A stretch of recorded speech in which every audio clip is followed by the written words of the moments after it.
All right, so I'm over here today with a good friend of mine, Vannessa. I've known Vannessa for a long time. Vannessa Vasquez. What's up? What's up? Thank you for coming to the Make Shit Happen show. Yeah. And I appreciate you coming. So, Vannessa, you are now an actress. Yes. You've done pretty well. You were at, tell us a little bit about yourself. Tell us, how would you describe Vannessa Vasquez if you were describing her? Well, I like long walks on the beach. No, I'm kidding. I'm from Houston, Texas. You know, I was born in Galveston, but raised in Richmond, Houston. And now I'm an actress. I'm a writer. I'm a producer. And I'm just making shit happen. Making shit happen. That's it. That's how we're going to say it. Yeah. Make shit happen. Yeah. So, Vannessa, you were in a Hulu show, a series, right? Tell us about that. Well, I went out to LA maybe about 8 years ago, and you know, it's crazy because a lot of people were telling me like, don't do it. You know, you don't have any credits. You don't know anybody in the industry. You don't come from like a famous family. You're not rich. And I was like, I don't care. Something is telling me I got to go do it.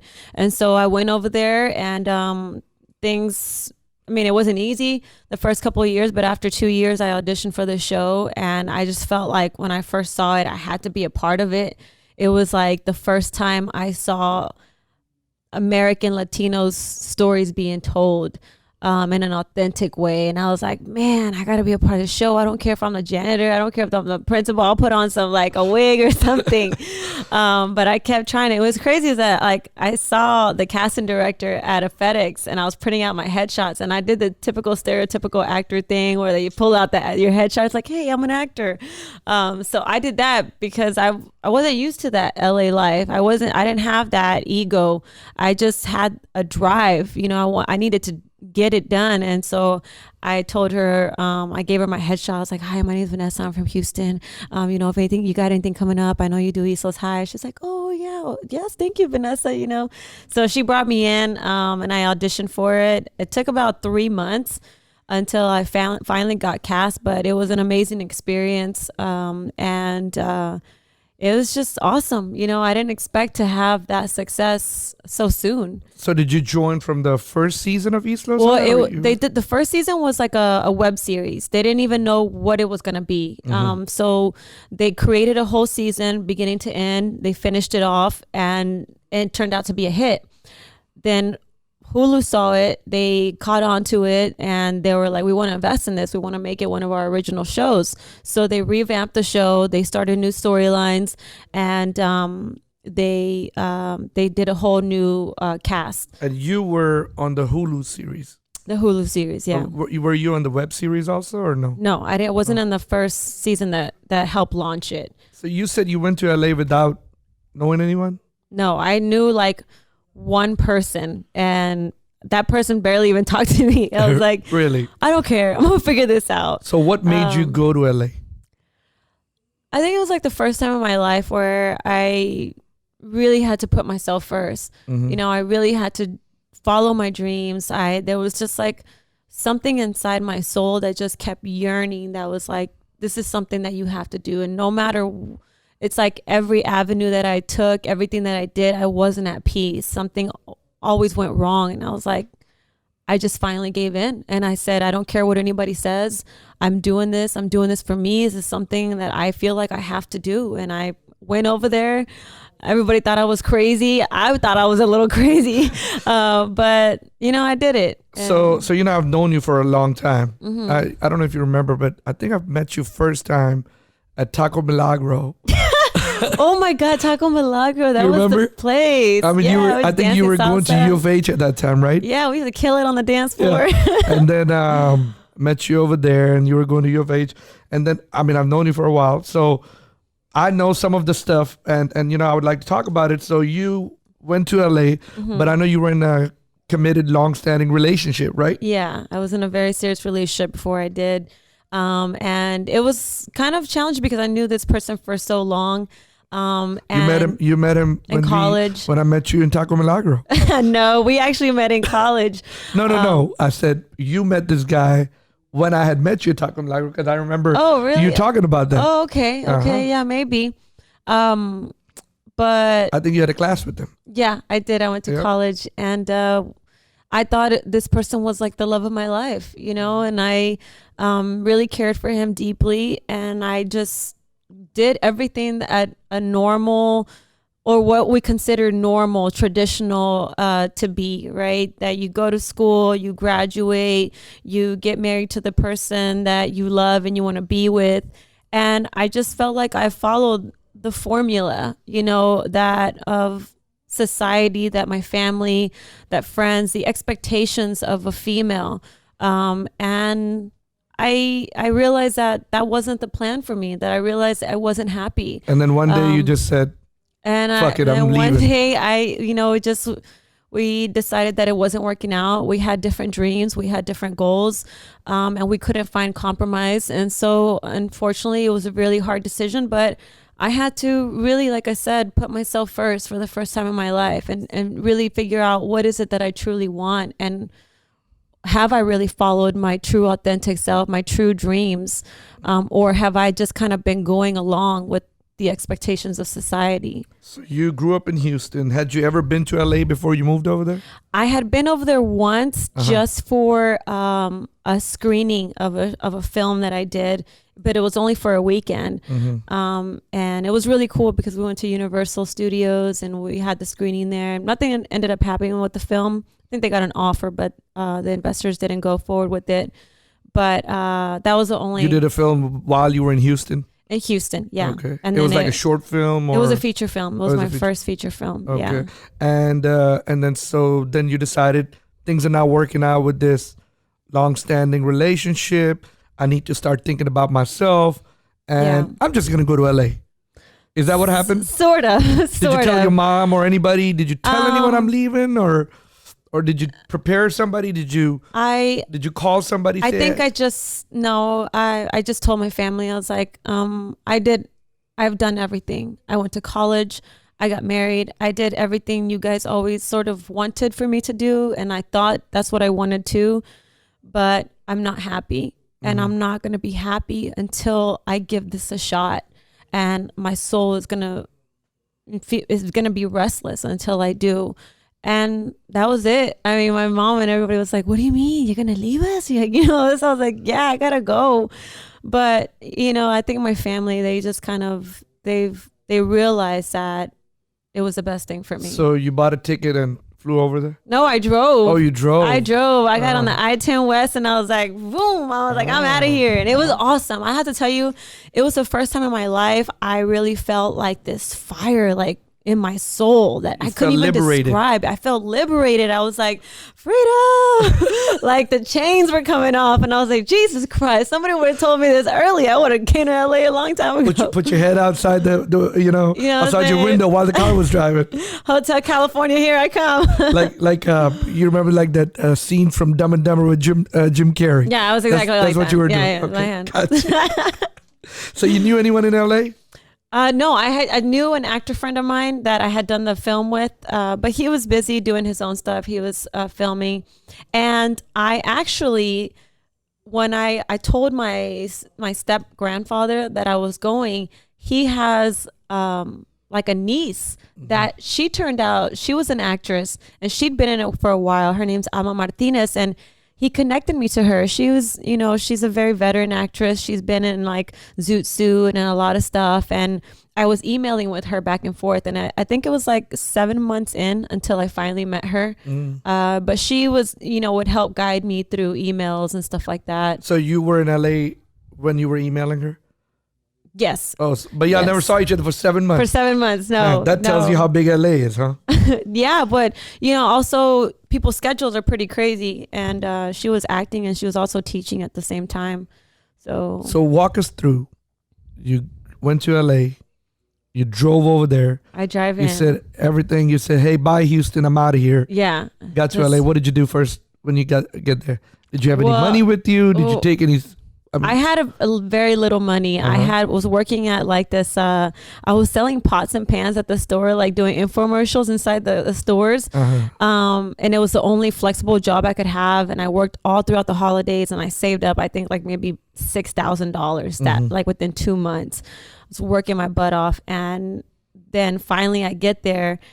my best friend drives with me, right? And we go straight to Universal City Walk.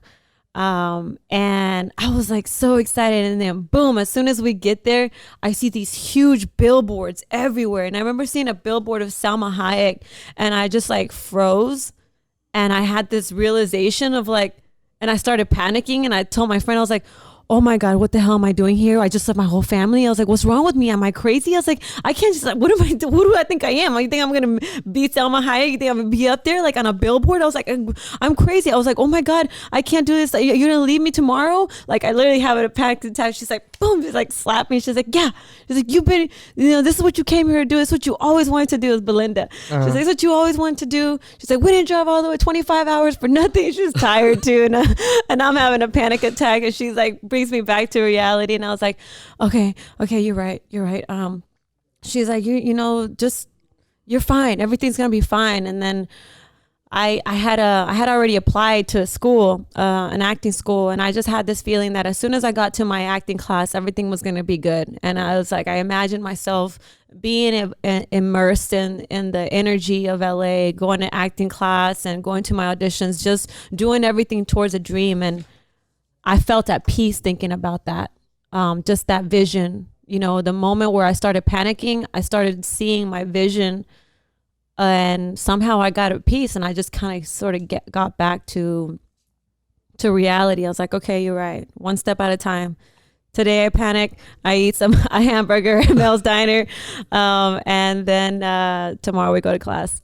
Okay. So you ate hamburger when you got there. Okay. I did eat hamburger. Do you you're vegan now, right? No, I'm not a vegan. No more. You did go through that phase, right? I did try vegan. So how long did that last? About 2 years. Or you miss hamburgers? You missed hamburgers too much? No, actually, I needed protein. I needed iron. And I try not to eat red meat so much. Actually, I don't eat red meat hardly ever, unless it's brisket, in this tamales season. No fajitas? No, I try not to. I just, I think everybody has different things the way your body responds. And I try to eat a diet according to my body. Okay. So you get over there, you go to this acting school. You ate the hamburger, calmed down, went to acting school. Belinda left.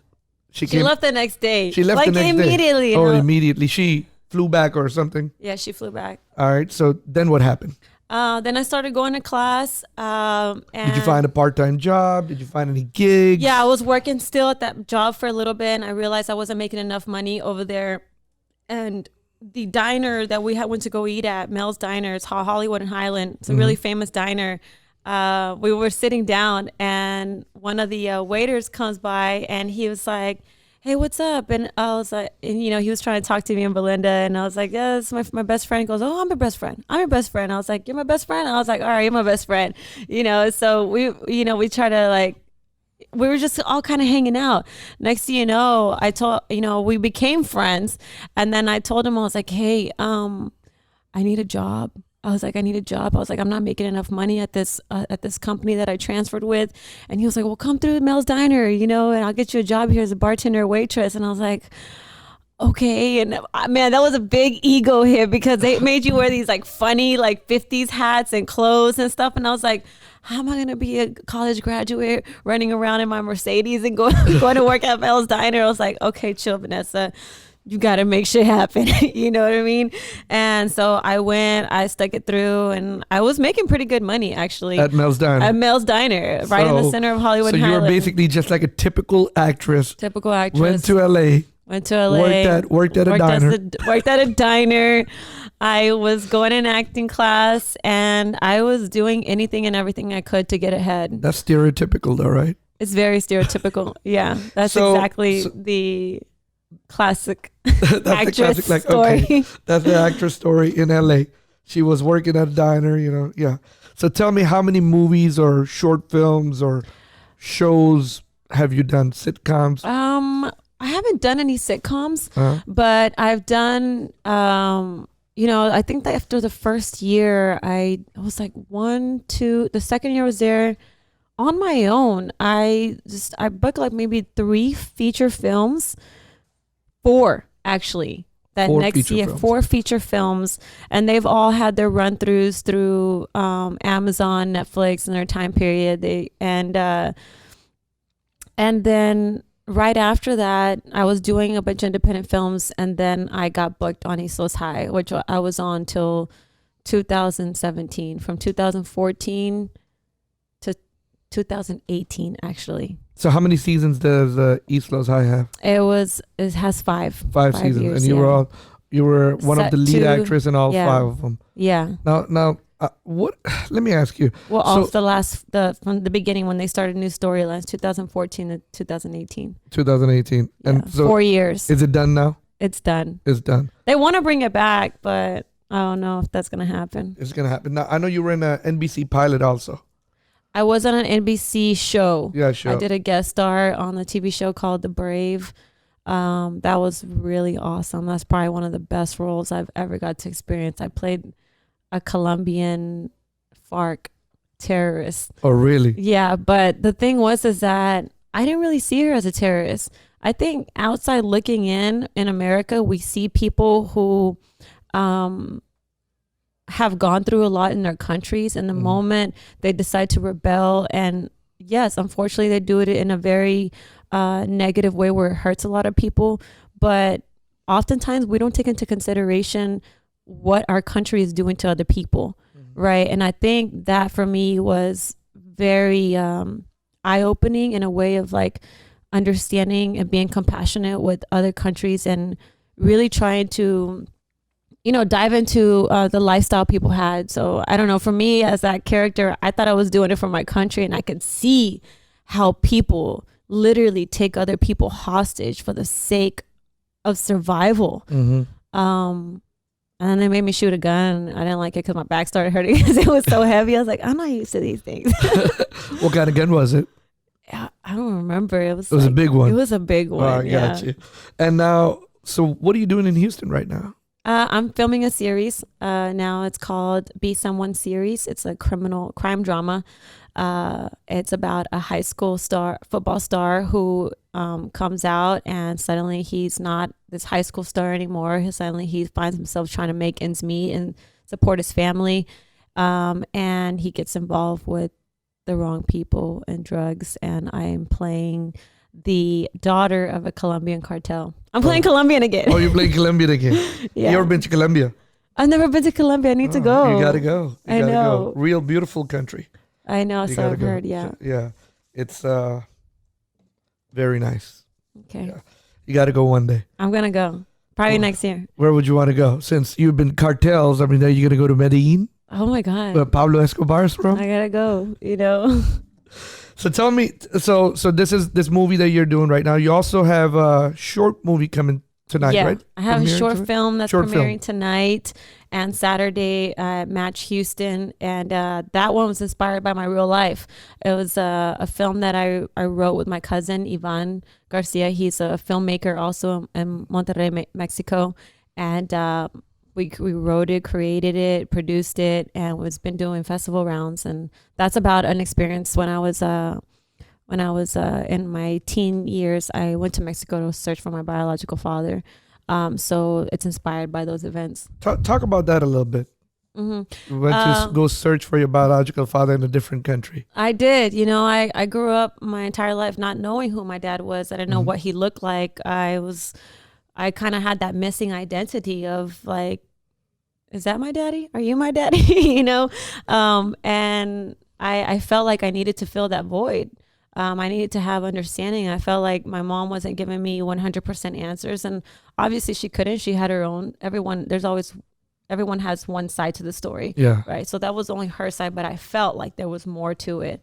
So I decided to go. I told her I was going to go look for my dad, and I was out there for like 2 weeks. I couldn't find him until somehow some miracle happened, and he showed up, and I finally met him. So you must have had some kind of idea, where did he live at? Who was he? What was his name? I knew he lived in Monterey. Yeah. Okay. But I didn't know what his name. I didn't know who he was. I never met him, so I didn't know what he looked like. I just didn't know anything about him. I mean, Monterey is a big place. Yeah. Well, I just knew that my mom met him through her neighbor. And so I went to the neighbor and I asked him, and I was like, I'm looking for my dad. And he was like, whoa, he'd seen me growing up all these years, and I never asked, nobody ever asked about him. So he's the one that helped me eventually connect with him. Well, that's good. I'm glad you found your father. Do you have a relationship with him? Yeah, I do. We get along really good. I love my dad. And he lives in Mexico. Mexico. Yeah. And you go visit him? I go visit him once a year, typically during either the summer or Christmas. But I love my dad. He was my missing piece.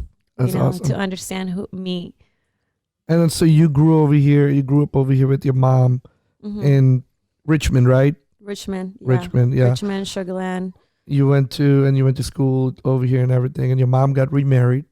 My mom got married for the first time. Oh, married for the first time. Yeah, she wasn't married to my dad. She wasn't married to your dad. Okay. No, she went off and got Got you. We got you. No, she just ran away with him because she was in love and they didn't want them to be. It was a forbidden love story. It's like it's another story. Romeo and Juliet story. It is basically. You should write a book about. I mean, you should write a movie about that. I am actually. That's one of my next projects. That's one of your projects. Yeah. And who's gonna be the girl who goes look for the father? Oh, I don't know. So when you see these roles, or if you get something. And I know you've established yourself at least a little bit in LA, but if you get something, okay, hey, you know what, can you do a role? How do you select? How are you being selective about what role are you playing and what are you not playing? Well, a lot of times, yes, I'll have to say no to certain roles, right, that I don't feel are in alignment with my soul. I don't know if that makes any sense, but that's really hard. It's just typically a lot of times roles that exploit women, or that are just making us be seen in a negative light. Gotcha. I think as minorities or as ethnic people, our stories are still being told properly in an authentic way, and we're struggling to find that voice. But at the same time, yes, we need to work.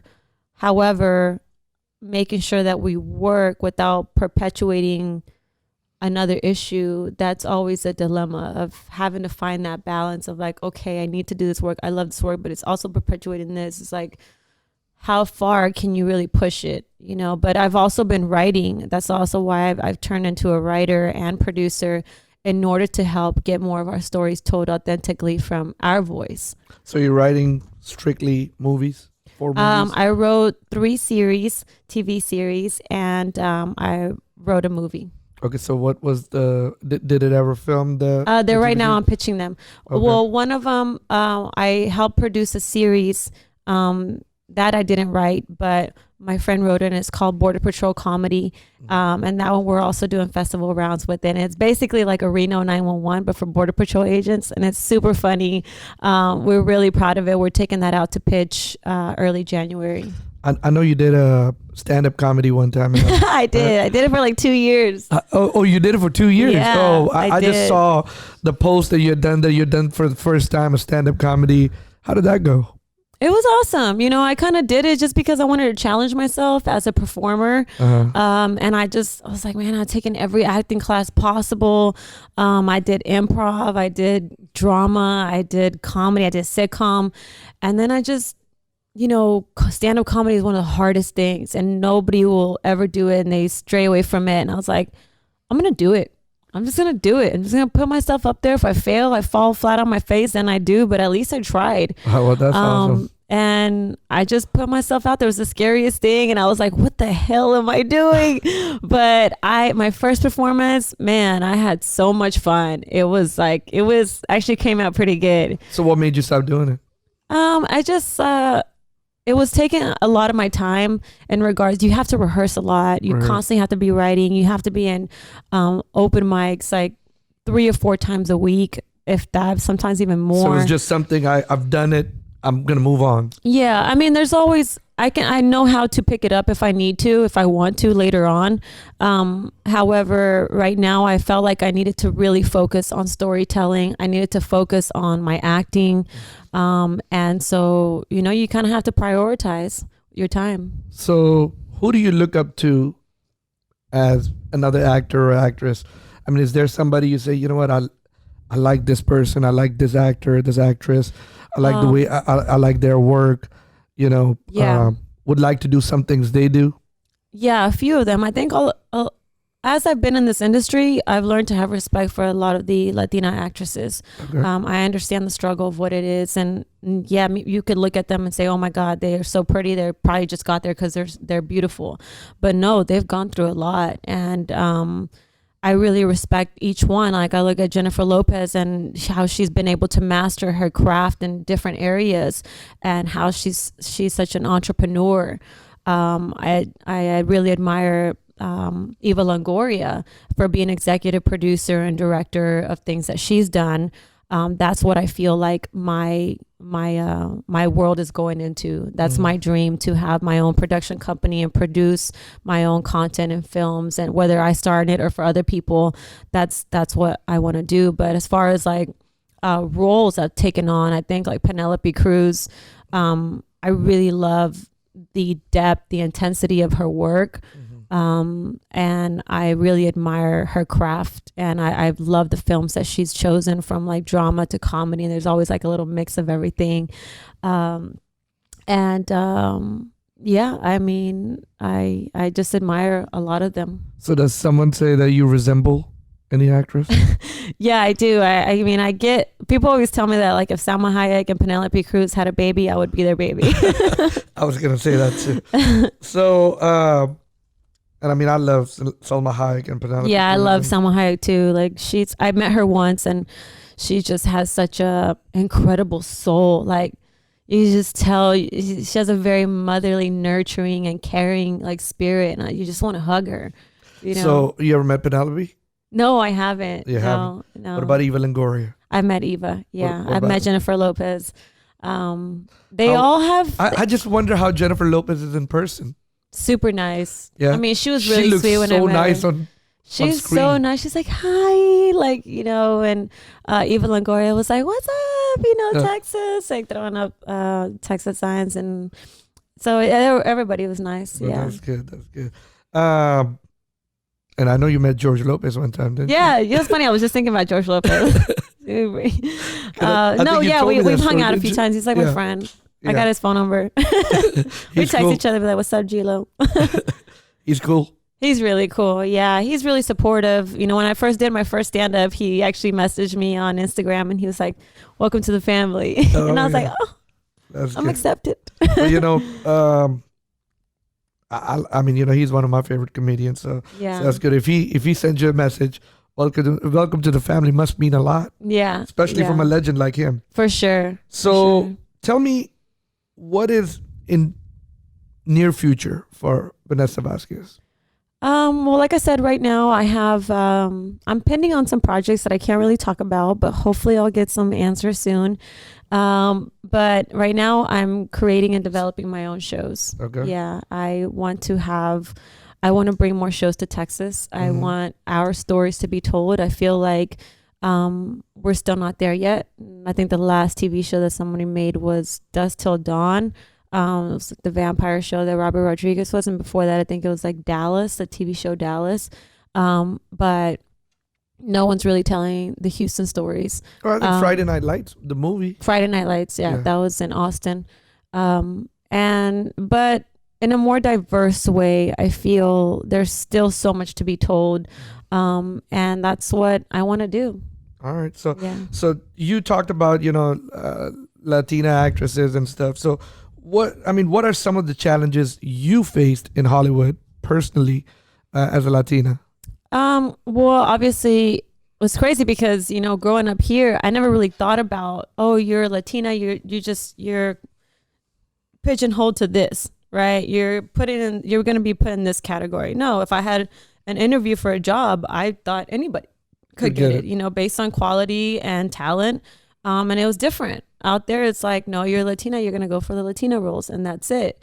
And then, I had to learn how to do accents. I had to learn how to play the roles. And then at times, it was like, and sometimes roles would come up that weren't Latina based, and like, oh well, you're not, they kind of want someone white looking, or someone white, or there's times that they would tell me that I wasn't brown enough, that I didn't look Mexican enough, or sound Mexican enough, and that was really eye-opening for me, because I never really thought about the colorism, and how we're portrayed, and even more so, how we're not even allowed to audition for certain things. I started noticing how it was okay for Caucasian Americans to, audition for Latino roles, and African Americans that look Latino.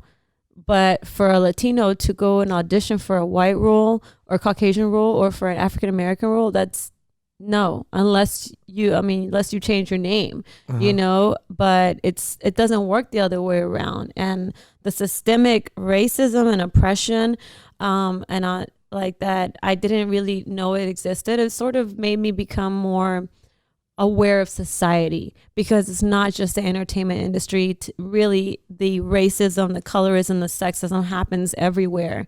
And when you're first entering the workforce and you kind of have these dreams, you're like, yeah, I'm going to go for it. I'm going to do this, I'm going to that. You're not really thinking about how other people are used to seeing you, right? Or things to be consciously aware of, how your skin color, your race, or your gender may sort of hinder you depending on who the audience is, and their education or their lack of education of human beings. So really having that understanding, that conscious awareness of who I am, how I have to manage myself, how I have to educate people about me, and how I also have to be respectful of other people, right? In regards to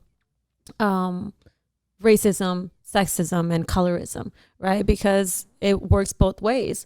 As Latinos, I think you're never brown enough, you're never white enough. And, and we're always kind of like, bouncing back and forth of the stereotypes.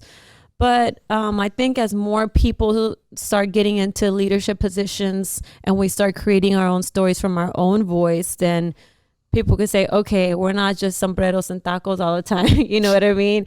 We're actually lawyers and doctors, business owners. Yeah.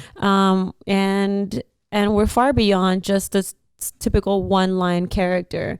We're our own heroes in our own lives. So what you're telling me is what you would like to see is Latinos and other ethnicities, more people of more color to be portrayed in different roles, just in a stereotypical role. Is that what you're telling me? Right, because am I hearing that right? Yes, those roles are still important. Every role is important. My thing is that it's important for us to see ourselves as heroes, right? No matter what that hero does for a living. Mm-hmm. When you can put someone in a series regular role, which is one of the main characters, and you can travel with them in their journey, no matter what they're doing in their life, whether they are a DA agent, a lawyer, a drug dealer, a prostitute, you see this person for their human side. You see how that person got to be who they are, as opposed to, oh, that's just a can I say curse? Sure. You're just a bitchy lawyer, or you're just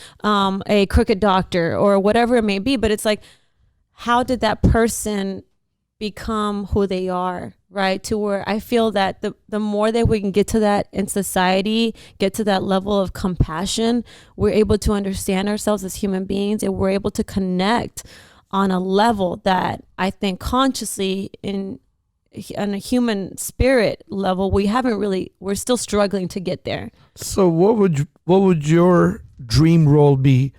No barriers, no nothing. You would want to do something, but no racism, no nothing. What would your dream role? A role that you would like to do? I really want to be a superhero. But I feel like everybody says that. But you know what? So you would like to be in one of the Marvel movies or something like that? Maybe a Marvel movie, but I feel like every character that I play, like I've fallen in love with. All right, so let's just talk about you. What superhero do you like, or did you like growing up? Let me ask you that, and then we'll Planet. go around it. I like Captain Planet. He's our hero. Okay, Gonna take pollution down to zero. But I liked Wonder Woman, and I think more than anything is just the feminism, of really getting the female voice heard, and coming from a Latin culture, Latin background where machismo and sexism is still very prevalent and evident in our homes. Really trying to get men to understand where we're coming from, and also as women to sort of feel like we can do anything, right? And feel like we're respected and heard. I think that's my. So let's just talk. Let's go back. Take it back a little bit, one step back. You said you would like to be a superhero in a movie. Superhero in my eye can be anyone, right? Yeah. It's not somebody who just wears tights and cape. Right. It can be someone who, advocating for the women's right, or, an activist, whatever it is, right? An activist, whatever. Yeah. So let's take it back 1 second. If you would like to play a role in a movie as a superhero, one without cape and tights, what would it be? The President of the United States. The I think first so. the first brown Latina, woman, yeah. Latina woman. Yeah, and she's a as the badass. president. She just kicks ass. Okay. Yeah, she's taking names, taking countries. No, We're not invading anything. we're not invading. We're just making peace treaties. All right, well, here, if you were president of the United States, what would you like to see? I'd like to see equality. Equality? Yeah, I'd like to see equality. I feel like if we can get to that level of where everyone is respected, people are getting paid what they deserve, their worth, then we can balance out society. It'd be less people getting into welfare, and we'd have support. I definitely increase women's rights, reproductive rights. I'm pro-choice. Okay. I believe that growing up as a female, I can't stand it when anybody tells me what to do with my body. I don't like people controlling. I don't think anybody likes their body to be controlled. And I think we're still getting to that where we're trying to let people understand that all we want is choice. So giving women just that choice of like, you decide what you want to do, like will eliminate so much repression and like, and just freedom of allowing you to be who you want to be. So if you're a president of the United States, you'll give equality. You'll let women do, whatever they need to do. I'll let women run the world. All right, so getting rid of everybody in Congress, all females. Okay. So here, I don't laugh at that one. Well, I like because it. that's it's not okay. equality, at the same time. Maybe we'll have the Senate be men. I don't know. We'll balance it out. Balance it out. Huh? Look, I'm not sexist at all. I got daughters, so I'm okay with women ruling Girl the power. world. Yeah, girl power. So let me ask you a question. And I don't talk politics on my, I really don't even talk politics in my life a lot. Yeah. But if I say I'm gonna swing you to the right or to the left or to the middle, where will I put Vannessa in? I think in the middle. In the middle. Mm-hmm. Well, I grew up in Texas. I understand the conservative values, but I'm a liberal arts major. I understand why people are the way they are and how we make people the way they are. I also lived in California. It's a very liberal state, and I understand where they come from. So I think it's just a matter of really listening to each other and how we can take each other's perspectives and say, yes, you're right. And yes, you are right too. Now, how do we find the common ground that is more prevalent into what's happening in society in order to move forward? I think that is where we're so busy fighting and pointing the finger at each other as opposed to listening, and saying, yes, your story, your experience is valid and it's truthful and it's real. Let's take that into consideration. Now, so is mine. My concerns are also real. Now, how do we work together to find that middle ground? Is there anything that is striking your interest right now that you're wanting to learn more about? I think writing is what I'm Writing. doing. Yeah. Just wanted to dive more into that. It's crazy because I always told myself that if I went back to get my master's, I would be in creative writing. Mm-hmm. At that time, I was still diving into it, but I really love the aspect of storytelling. And it's just, I don't know, the characters just kind of come to me. They naturally, I love hearing other people's stories and turning them into a story, and the structure of it, in order to create something that's captivating and moving. That's something that I'm focusing on right now. As a young actress, someone who was working at Mel's Diner, was it Mel's Diner, right? Mel's Diner, taking acting classes, someone who's listening to you out there, someone of color, and they say, you know what, I want to be an actor or actress or whatever. What advice will you have for them? Do anything and everything possible to make it happen.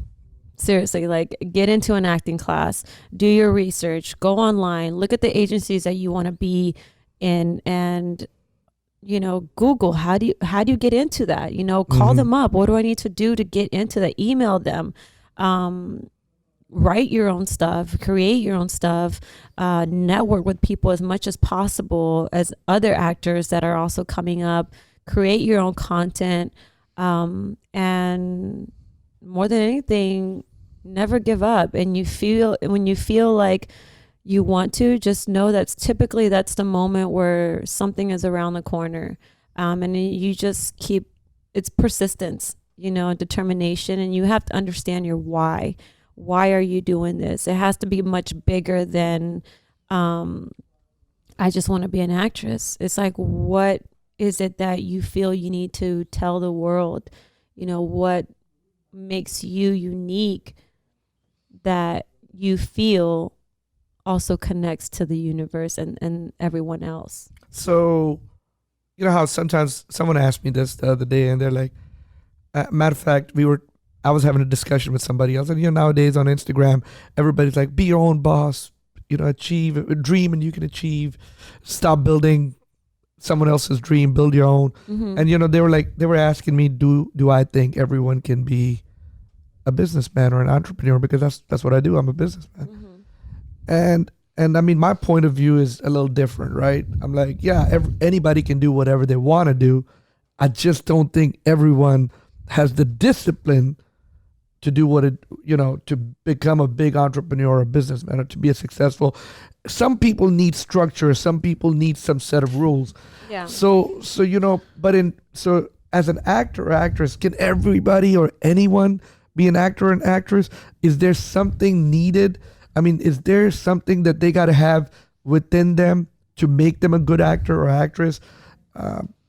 Besides what you said, like, I think you just need to have a will. Because every person has a unique soul, a unique essence that you bring to a specific character. Mm-hmm. And I never deter anyone if they say I want to be an actor and they don't have an experience. I'm like, well, get to working. You have that desire, that flame, like ignite it.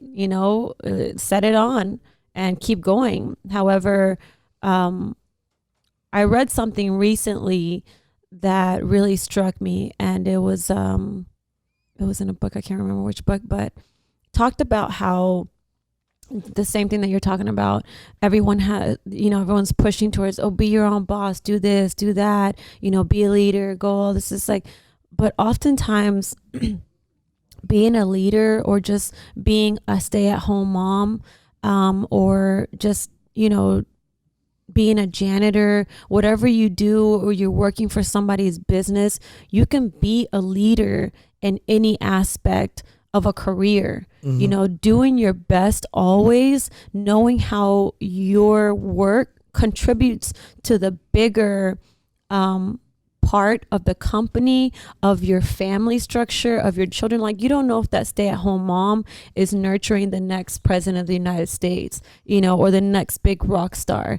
And how is it that she's waking up every morning, being the best mom that she could be, listening to her children, picking them up from school, providing them with everything that she can. And also the father, you know, how are they being the best examples, the best leaders for their home, right? That's their own entrepreneur life, right? Their own take on the world. And how is that person that works at an office job, right? How are they contributing, feeling like their energy, their attitude is affecting the rest of the work environment, that is elevating everyone else? Because typically, you know, you come to work a lot of times 9 to 5 and you spend so much time with people. Yeah. You don't know how your attitude, your way of being, how, you know, you doing your work so good, and then also may inspire somebody else to do that, or just your positive attitude at work. How is it that you're influencing your fellow colleagues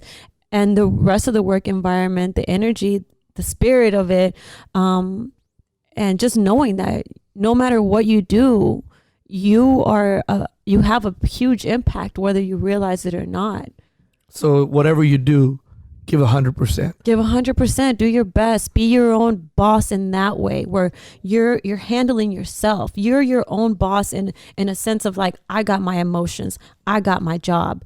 I'm going to take care of this task. I'm going to be the best leader. This is my business that I'm giving to this company, you know, or to I'm being the best mom possible. I'm giving the, you know, my business. I'm going to be the boss of my world, you know, handling my emotions to where when people come to me, I'm the best mom, and my kids are leaving. They're like, man, my mom's awesome. Exactly. You know? So if someone is listening out there, they want to be an actor, actress, or whatever they want to do, the best thing to do is just to make sure they give it 100%. Yes. Be the best at what you do.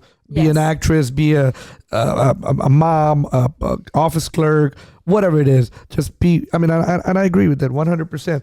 So tell me, if someone is out there listening to you and you say, hey, listen, you know, I did this and you can do it too. And, you know, you need to stop using excuses about, you know, doing this and doing that, and to overcome some of the challenges. Do that in like 10 words for me, if you can. What would you really tell them? I mean, how can they get their ass off their sofa and just go out there and do it? Because you did it. You went to LA not knowing anyone. Yes. I would say be honest with yourself. Be honest with yourself. Be honest with yourself. Be true to yourself. Be true to you, and have faith in you. I like that. Have faith in you. Vannessa, if today was the last day that you will be here, okay, what message would you give to people? This is the last day you're gone. Sure, made me cry, Sam. This is the last day you're gonna be here. You can record a message for the rest of the world to hear.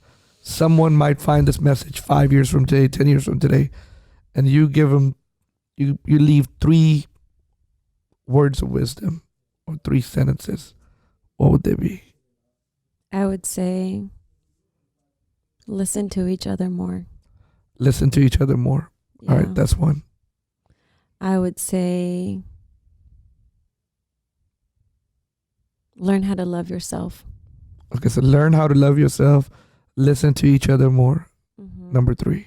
And follow your dreams. Follow your dreams. Powerful. Listen to each other more. Listen to each other more. Love yourself, and follow your dream. Mm-hmm. And so those are 3 messages that you would like to give to the world if something happens. Tell me about your. I know you come over here. You told me that you went to the World Series game. You want to spread the love to, you know, with your family, your cousins, and everything. How important is family to you? Well, family, I think we hear a lot, is everything. Supportive family. Let me just reiterate that, clear that out, because I feel like I feel, one thing, being in Los Angeles for almost 8 years by myself, I feel like I missed out a lot of family time. And oftentimes we think we have these dreams and we have these goals. And yes, they're very important, but also the treasures, the experiences the intimate experience of a family structure, of unconditional love, of that bond, of that respect and kindness, of having that group of people who see you beyond the physical, that see you beyond what you just do. That's something that is immeasurable. That's something that is, it's truly a gift. You can't buy that. Those are gifts that life just sort of structures you with, that support, that energy, that unconditional love that we all need to fuel ourselves, to give. I think we're loving beings at our core, and we want to give and receive love respectfully. And I think making time, from what you're doing to also give back in that sense, right? Or share those moments and those memories that make you feel alive. That's really important. However, like I was saying, that even with family, though, having this understanding of that, yes, it's family is love. However, not everyone in your family will always be supportive. Not everyone will treat you the way you want to be treated. But also learning compassion, learning love, learning how to set boundaries with love and respect.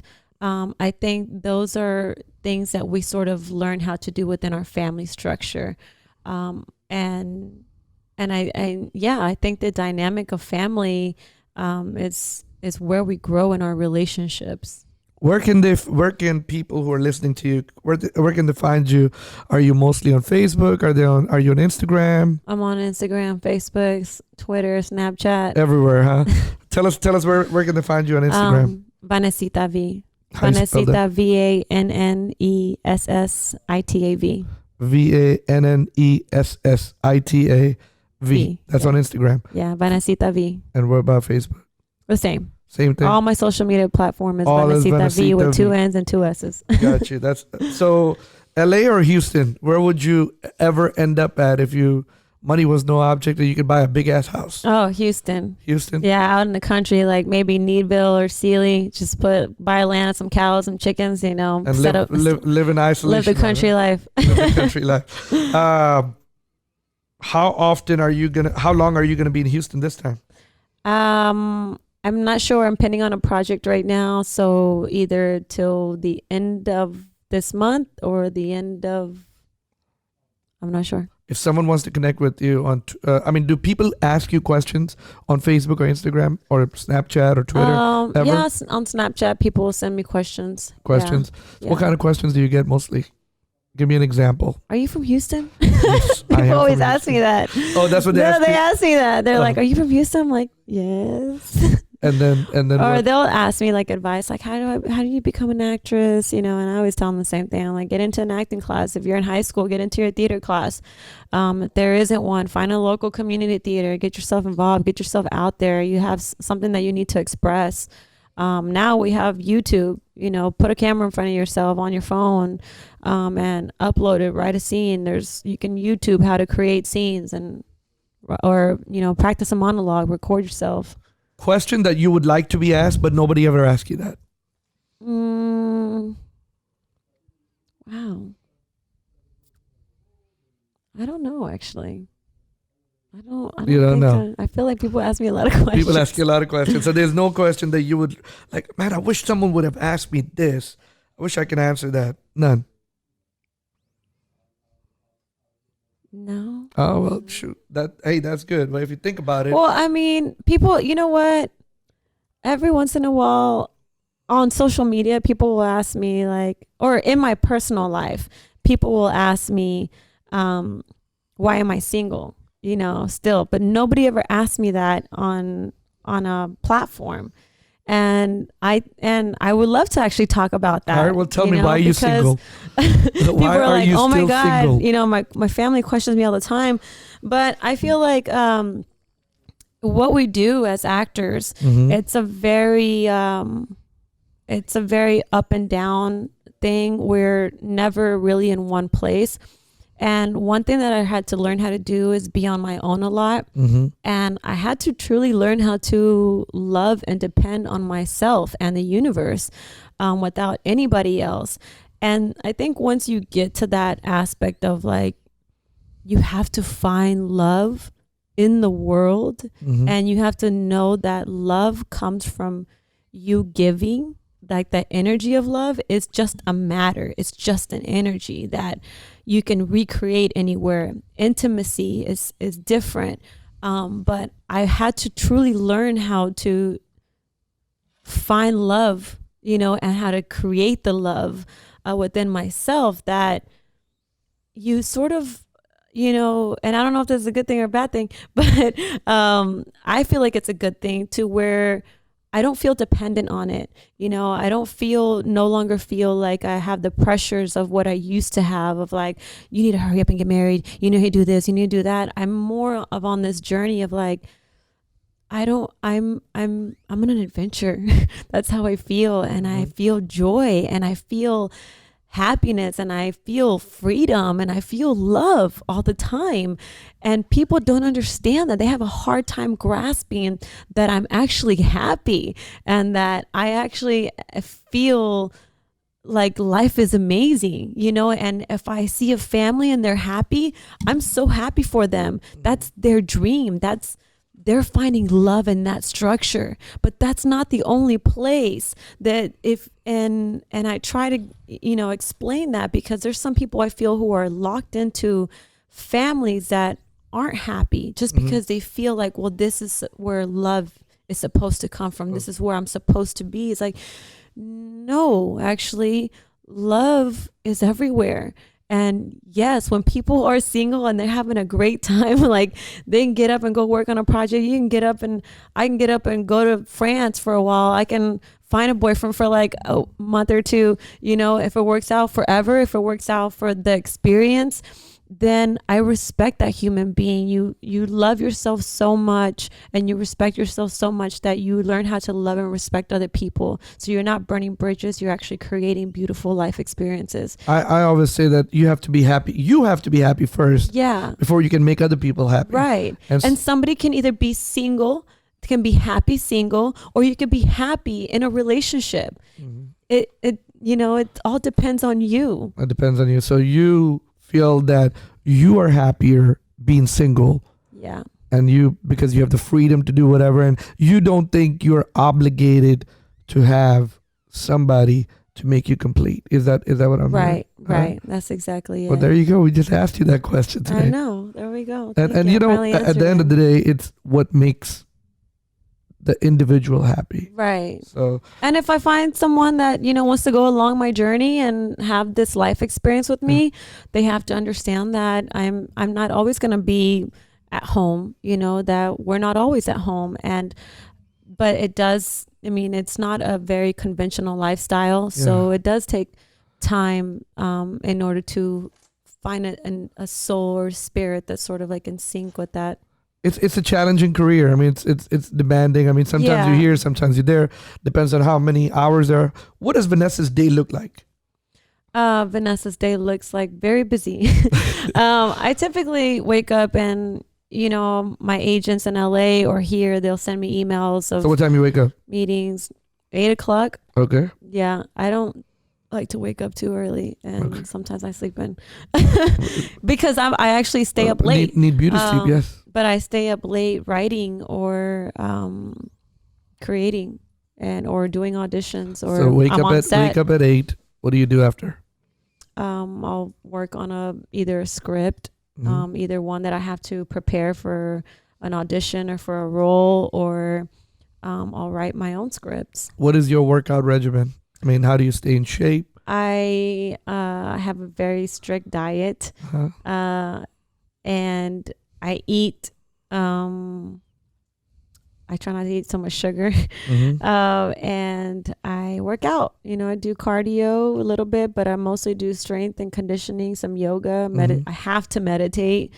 I feel like I can feel when my body is telling me I need to set my ass down and just like breathe. Do you use an app to meditate, or you just meditate? I mean, you're to the point that you just sit down, close your eyes, breathe in, breathe out, and I typically I can do it on my own, but I like to use hertz, frequency hertz, okay, like 528, 432 hertz. I'll put them on, and they basically help your spirit align into a certain more positive frequency. So how does someone get on the frequency? On YouTube, if you Google like 432 love hertz or HERTZ. Yeah, hertz. Okay. Meditation hertz frequencies. Okay. You'll see that they'll pop up, and it's basically the frequency of love. And so as you're hearing that sound, that vibration, love has a certain vibration. So if you're in anxiety, most oftentimes anxiety is fear. So if you're vibrating at a certain fear vibration, a certain hertz, then that hertz will, when you put on your headphones, it'll help you get back into that love and peace and calm alignment. Yeah. How often do you meditate? Maybe like 3 or 4 times a week. Awesome. Yeah. Is there a book in Vannessa's futures since you like to write? Yes, there is. There is. There all is. right. Yeah, I've already been working on it. On one? Yeah. That's awesome. Yeah. You just got to do one. I just got to do one. Then you can do the second one after that. You got to worry about the first one first. Right. What kind of is it? Is it It's like my life story. It's a life story. Yeah. It's more like more detailed. All the detail juicy secrets. about you. About things that I've gone through, that I've had to overcome in my life that I'm still processing, and that I've yet to discuss. Vannessa, I want to thank you for taking the time from your busy schedule. I know you got a premiere tonight. I do. Am I late? Thank you so much. I don't know what. Thank you for coming. All right. Thank you. Thank you.